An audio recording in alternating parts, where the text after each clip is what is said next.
Zaza's Baby Brother by Lucy Cousins.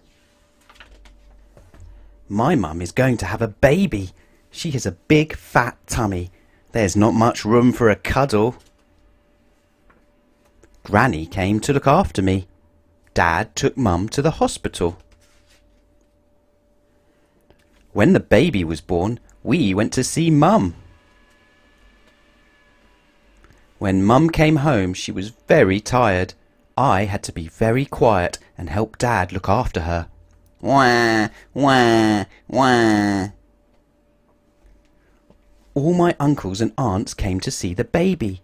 Isn't he sweet? How lovely. Coochie coo. What a good boy. Oh, he's gorgeous. I played on my own. Dad was always busy. Mum was always busy. Mum, will you read me a story? Later, Zaza. Dad, will you read me a story? Not now, Zaza. We're going shopping soon. Mum, can we go to the toy shop?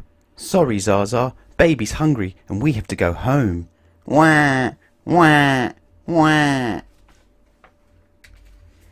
Can I have my tea soon? Yes, Zaza. Mum, I want a cuddle now. Why don't you cuddle the baby? So I cuddled the baby, and I pushed him, and I built him a tower. He was nice. It was fun. When the baby got tired, Mum put him to bed. Then I got my cuddle. And a bedtime story.